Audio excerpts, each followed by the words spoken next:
ಒಂದು ಯಾವುದೋ ಚಾನಲ್ದವ್ರು ಅವ್ರು ಇಂಟರ್ವ್ಯೂ ತೊಗೋತಿದ್ರು. ನಾ ಏನು ಕುಡುಗೋಲ ಹತೋಟಿ ತೊಗೊಂಡು ನಿಂತ್ರು ನಾ ಆರಿಸಿ ಬರ್ತೀನಿ ಹುಕ್ಕೇರಿ ಒಳಗೆ ಅಂದ್ರೆ ಅಷ್ಟು ಕಾನ್ಫಿಡೆನ್ಸ್ ಇರ್ಬೇಕು. ಯಾವಾಗಲೂ ಹೇಳಿದ್ರೆ ಎಲ್ಲರೂ ಅವ್ರಿಗೆ ಯಾವುದೇ ಪಾರ್ಟಿ ಚಿಹ್ನೆ ಇರ್ಲಿಕ್ಕಂದ್ರೂ ನಡೀತಿತ್ತಂತೇಳಿ. ಹಂಗೆ ಮತದಾರರು ಸಹಿತ ಚಲೋ ಅಭ್ಯರ್ಥಿ ಇದ್ದಂದ್ರೆ ಚಿನ್ನ ನೋಡಬಾರ್ದು, ಒಳ್ಳೆ ಯಾವದಾನ ಗುದ್ದಬೇಕು. ಹಂಗೆ ಅಂದ್ರೆ ಎಲ್ಲ ಪಾರ್ಟಿಗಳಿಗೆ ಹಂಚಿಕೆ ಬರ್ತದೆ. ನನ್ನ ತೊಗೋತಿದ್ದಿಲ್ಲ ಬಿ ಜೆ ಪಿಗೆ, ನಾ MLC ಇಂಡಿಪೆಂಡೆಂಟ್ ಆರಿಸಿ ಬಂದೆ ಅಂತೇಳಿ ಮ್ಯಾಗಿನವ್ರು ಕರೆದು ತೊಗೊಂಡ್ರು. ಒಟ್ಟೆ ನಾನು ತೊಗೋಬಾರ್ದತ್ತಿತ್ತು. ಇವತ್ತು ನಾನು ಇಷ್ಟೇ ಹೇಳ್ತೀನಿ, ಉಮೇಶ್ ಕತ್ತಿ ಅವರ ಕನಸೇನಿದೆ, ಉತ್ತರ ಕರ್ನಾಟಕದಲ್ಲಿ ನಮಗಾದಂಥ ಅನ್ಯಾಯ ಸರಿಪಡಿಸ್ಬೇಕು ಅನ್ನೋಂಥ ಅವರು ಏನೊಂದು ಕನಸಿತ್ತು, ಆ ಕನಸನ್ನು ನನಸು ಮಾಡುವಂಥ ಕಾಲ 2028 ಕರ್ನಾಟಕ ಬಂದೇ ಬರ್ತದೆ. ಯಾರೇನು ಲಗ ಹೊಡೆಲಾಕೋ ಚಿತ್ತ ಪಟ್ಟಾಗಲಕ್ಕ ಉತ್ತರ ಕರ್ನಾಟಕದವ್ರು ಮುಖ್ಯಮಂತ್ರಿ 2028 ಕರ್ನಾಟಕದಲ್ಲಿ ಇರ್ತಾರ.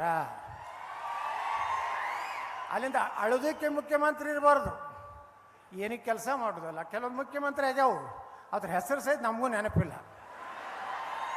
ಸುಮ್ಮ ಆಗೋದು, ಅಲ್ಲಿ ಹೋಗಿ ಅಪ್ಪಾಜಿ ಅನ್ನೋದು, ಇಲ್ಲಿ ಕಾಕಾಜಿ ಅನ್ನೋದು, ಅವರು ಕಾಲು ಹಿಡಿದು ಮುಖ್ಯಮಂತ್ರಿ ಆಗೋದು. ಏನು ಸುಡುಗಾಡೋನು ಮಾಡೋದಿಲ್ಲ. ಧೈರ್ಯ ಬೇಕು, ತಾಕತ್ತು ಬೇಕು. ಉಮೇಶ್ ಕತ್ತಿಯವ್ರಂಗೆ ಅಂದ್ರೆ ಉತ್ತರ ಕೊಡ್ಬೇಕಾಗ್ತೈತಿ ವಿಧಾನಸಭೆ ಒಳಗೆ. ನನಗೂ ಏನೇನೋ ಮಾತಾಡಿದ್ರು, ನೀನು ಹೊರಗೆ ಹಾಕ್ಯಾರ ಹಂಗೆ, ನಿನಗೂ ಹೊರಗೆ ಹಾಕಿದ್ರು ಲೋಪಾತ್ ಕೇಳಿದೆ ನಾನು. ಎಕ್ಸ್ಪೆಲ್ ಮಾಡ್ಯಾರ ಕುಂಡ್ರು ಅಂತಂದ್ರು, ನಿನಗೂ ಎಕ್ಸ್ಪೆಲ್ ಮಾಡಿದ್ರು ಸುಮ್ಕೊಂಡ್ರು ಅಂತಂದ್ರು. ಹಿಂಗೆ ಏನು ಮಾಡಂಗೆ ಅದಾರ, ಈಗೇನು ಮಾಡ್ತಾರ. ಮುಂದೆ ಕುಂಡಿರ್ತಿದ್ದೆ 5ನೇ 6ನೇ ನಂಬರ್ನಾಗ, ಈಗ ಒಯ್ದೆಲ್ಲ ಕಡೆಗೆ ಹೋಗೋದಾರ. ನಾ ಮನೆ ಸಿದ್ದರಾಮಯ್ಯವ್ರು ಹೇಳೀನಿ, ಈ ಕಡೆಗೆ ಕೂತೀನಿ, ಮುಂದಿನ ವರ್ಷ ನಮ್ಮ ಮುಂದಿನ 28ರ ನಾನು ಮುಂದೆ ಬಂದು 1ನೇ ನಂಬರ್ ಹಾಕ್ಕೊಡ್ತೀನಿ. ಅದಕ್ಕೆ ನಮ್ಮ ಕತ್ತಿ ಕುಟುಂಬ ಏನಿದೆ, ರಮೇಶ್ ಕತ್ತಿಯವರು ಈಗೆಲ್ಲ ಮೊಮ್ಮಕ್ಕಳ ಕಡೆ ಭಾಷಣ ಮಾಡಿಸಿದ್ರು. ಒಂದೇನೋ ಮೊಮ್ಮಗ ಒಬ್ಬಂತರೂ ಚೀಸ್ ಐತಿ, ಅದು ಬಹುಶಃ ನಮ್ಮದು ಆದಮ್ಯಾಗ ಅವನೇ ಮುಖ್ಯಮಂತ್ರಿ ಆಗ್ತಾನೆ ಅಂತ ಲಕ್ಷಣ ನನಗೆ ಅನಿಸ್ಲಾಕತ್ತದ. ಆದ್ರೆ ರಮೇಶ್ ಅಣ್ಣವ್ರಿಗೆ ಎಲ್ಲರನ್ನೂ ವಿಶ್ವಾಸ ತಗೊಂಡು ಪ್ರೀತಿಯಿಂದ ತಗೊಂಡು ನಿಖಿಲ್ ಕತ್ತಿಯವರು ಸಂಭಾಯ್ತ ಮನುಷ್ಯ ಅದಾರ. ಹೆಚ್ಚು ಮಾತಾಡೋದಿಲ್ಲ ಅವ್ರು ವಿಧಾನಸಭಾದಾಗ. ನಾ ಹೇಳ್ತಿರ್ತೀನಿ, ಮಾತಾಡಿ ಸಾವ್ಕಾರ ಅಪ್ಪ ಹೆಂಗಿದ್ದೀನಿ ಹಿಂಗ್ಯಾಕೆ ಮಾತಾಡ್ತೀನಿ, ಹೊಡಿಯೋಣ ಅವನು ಏನಾಗಿತ್ತಾಗಲ್ಲ. ನಾ ಹಂಗೆ ಎಬ್ಬಿಸಿ ಅವ್ರಿಗೆ ಹೇಳ್ತಿರ್ತೀನಿ, ನಿಖಿಲ್ ಕತ್ತಿಯವ್ರಿಗೆ ಮಾತಾಡಿ ಯಾಕೆ ಸುಮ್ಮ ಕೊಡ್ತೀವಿ ಸಾವ್ಕಾರ, ಗಟ್ಟಿಯಾಗಿ ಮಾತಾಡೋದು ಕಲ್ರಿ. ಏನು ಮಾಡಂಗಾರ ಉಚ್ಚಾಟನೆ ಮಾಡ್ತಾರ. ಈಗ ನಾನು ಉಚ್ಚಾಟನೆ ಮಾಡ್ಯಾರ ಏನು ನಾನು ನೆನ್ಕಿಸಿದ್ರೇನೇನೂ ಇಲ್ಲ. ಈಗ ಅನಧಿಕೃತ ವಿರೋಧ ಪಕ್ಷ ನಾನೇ ಅಡ್ಜಸ್ಟ್ಮೆಂಟ್ ಲಾರ್ದು ಹೊಡೆದೇ ಹೊಡಿತೀನಿ, ಗಾಡಿ ಹೊಡೆದೇ ಹೊಡಿತೀನಿ, ನನಗೂ ರೇಡ್ ಹಾಕ್ತೀನಿ ಅಂತಾರ, ಎಕ್ಸೈಸ್ ಕಳಿಸ್ತಾರ, ಇನ್ಕಮ್ ಟ್ಯಾಕ್ಸ್ ಕಳಿಸ್ತಾರ. ನೀವೇನು ಸುಡುಗಾಡಕ್ಕೆ ಕಳಿಸ್ರಿ, ನಾವೇನು ಮಾಡೇ ಇಲ್ಲ ಅಂದ್ರೆ ನಮ್ದೇನು ಮಾಡ್ತಾರೆ. ಹಂಗೆ ಉಮೇಶ್ ಕತ್ತಿಯವರು ಇವತ್ತು ನಾ ಇಷ್ಟೇ ಹೇಳ್ತೀನಿ, ಇವತ್ತೇನು ನೀವೆಲ್ಲ ಈ ಒಂದು ಶಕ್ತಿ ತುಂಬಲಾಕತ್ತೀರಿ. ಮುಂದಿನ ದಿವಸನಾಗ ಬೆಳಗಾವಿ ಜಿಲ್ಲೆಯಲ್ಲಿ ಒಮ್ಮೆ ನಾನು ನನ್ನ ಮನ್ಯಾಗ ಹುಟ್ಟು ಕೂತಾಗ ಉಮೇಶ್ ಕತ್ತಿಯವರು ನಾವು AB ಪಾಟೀಲ್ರ ಬಗ್ಗೆ ಚರ್ಚೆ ಮಾಡಿದ್ವಿ.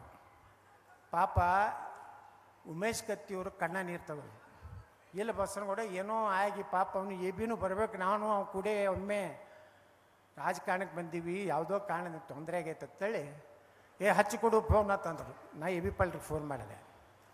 ಮಾಡಿ ಏನಾಗಿದ್ದಪ್ಪ ಆಯ್ತಪ್ಪ, ಇನ್ನು ಮುಂದೆ ನಾವು ಇಬ್ಬರಿಗೂ ಬೇರೆ ಬೇರೆ ಕ್ಷೇತ್ರ ನೋಡಿಕೊಂಡು ಒಂದಾಗಿ ಹೋಗೋಣ ಅಂತೇಳಿ ಮುಂದೊಂದು 15 ದಿವಸನಾಗ ನಾವು ಇವ್ರನ್ನಿಬ್ಬರು ಕೂಡಿಸ್ಬೇಕಂತೇಳಿ ಅವತ್ತು ರಾತ್ರಿ ಪಾಪ ಕಣ್ಣ ನೀರು ತೆಗೆದ್ರು ಉಮೇಶ್ ಕತ್ತಿಯವರು. ಆ ಕಡೆನೂ ಏನಾಯಿತು AB ಪಾಟೀಲ್ರು ಮಾತಾಡಿ ಒಂದು ಹಂತಕ್ಕೆ ತರಬೇಕು ಅನ್ನೋದ್ರಾಗ ನಮ್ಮನ್ಯಾಗಲಿ ಇವತ್ತು ಉಮೇಶ್ ಕತ್ತಿಯವರು ಹೋದರು. ಅದಕ್ಕೆ ಬೆಳಗಾವಿ ಜಿಲ್ಲೆಯ ರಾಜಕಾರಣದಲ್ಲಿ ಶಕ್ತಿಗಳು ವಿಘಟನೆ ಆಗಿದ್ದು ಈಗ ಮತ್ತು ಒಂದಾಡೆ ಆಗ್ತಾ ಇದ್ದಾರೆ.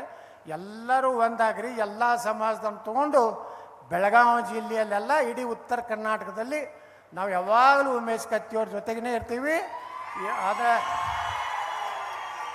ನಮ್ಮ ರಮೇಶ್ ಅಣ್ಣ ಕತ್ತಿಯವರು ಸ್ವಲ್ಪ ಭಾಳ ಸ್ಟ್ರಾಂಗ್ ಮಾತಾಡ್ತಾರೆ, ನನಗಿಂತ ಸ್ಟ್ರಾಂಗ್ ಮಾತಾಡ್ತಾರೆ.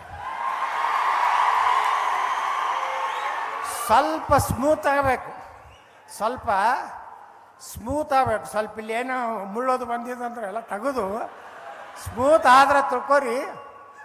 ನಾವೇನು ಜಾತಿ ಗೀತಿ ಮಾಡೋಲ್ಲ. ಉಮೇಶ್ ಕತ್ತಿಯವರ ಸಲುವಾಗಿ ಯಾವುದೇ ಜಾತಿ ಇಲ್ಲ. ಅವರೊಬ್ಬ ಅಜಾತ ಶತ್ರು, ಅವರೆಲ್ಲರಿಗೂ ಪ್ರೀತಿ ಆದವರು. ನಿಮ್ಗೆ ಎಷ್ಟು ಪ್ರೀತಿ ಐತಿ ಕರ್ನಾಟಕದಲ್ಲಿ ಎಲ್ಲ ರಾಜಕಾರಣಿಗಳಲ್ಲಿಯೂ ಸಹ ಉಮೇಶ್ ಕತ್ತಿಯವ್ರ ಮ್ಯಾಗ ಪ್ರೀತಿ ಇದೆ, ಆ ಕುಟುಂಬದ ಪ್ರೀತಿ ಇದೆ.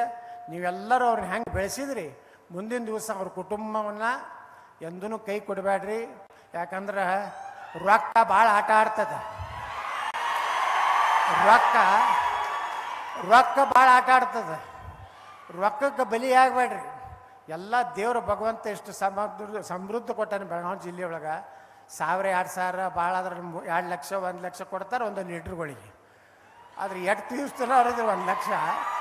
ಅದಕ್ಕೆ ಅದ್ರ ಸಲುವಾಗಿ ನೀವು ರೊಕ್ಕಕ್ಕೆ ಮಾರ್ಕೋ ಅಂಥವ್ರು ಆಗಬೇಡ್ರಿ. ಒಂದಿಲ್ಲ ಒಂದು ದಿವಸ ಕರ್ನಾಟಕದಲ್ಲಿ ನಿಮ್ಮ ಆಶೀರ್ವಾದದ ಸರ್ಕಾರ ಬಂದೇ ಬರ್ತದೆ.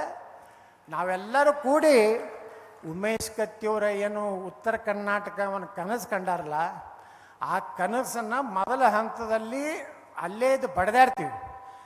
ಆಗದೇ ಇದ್ದರೆ ಒಂದಿಲ್ಲ ಒಂದು ದಿವಸ ಉಮೇಶ್ ಕತ್ತಿಯವರ ಕನಸು ನನಸು ಮಾಡಲಿಕ್ಕೆ ಕಂಕಣಬದ್ಧರಾಗ್ತೀವನಂತ ಮಾತು ಹೇಳಿ,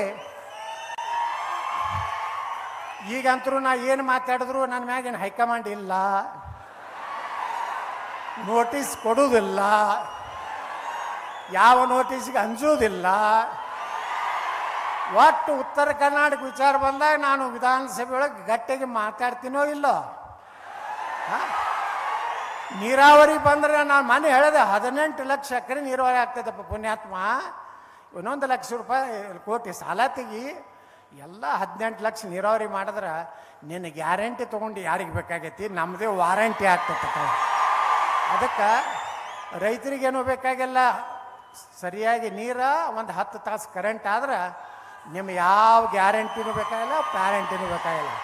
ಅದಕ್ಕೆ ನಾನು ಹೇಳ್ತೀನಿ, ನಮ್ಮ ಗುರಿ ಉತ್ತರ ಕರ್ನಾಟಕದ ಸಮಗ್ರ ಅಭಿವೃದ್ಧಿ, ನಮ್ಮ ಮಕ್ಕಳಿಗೆ ಒಳ್ಳೆಯ ಒಂದು ನೌಕರಿ, ಈ ರೀತಿಯ ಒಂದು ಸೃಷ್ಟಿ ಮಾಡುವಂಥ ಕಾಲ. ನಾವೆಲ್ಲರೂ ಕೂಡಿ ಉಮೇಶ್ ಕತ್ತಿಯವರ ಕನಸು ನಾವು ನನಸು ಮಾಡ್ತೀವಿ ಅಂತೇಳಿ ಪ್ರತಿಜ್ಞೆ ಮಾಡಿ ನಾನು ಮಾತು ಮುಗಿಸ್ತೀನಿ. ಬೋಲೋ ಭಾರತ್ ಮಾತಾ ಕಿ.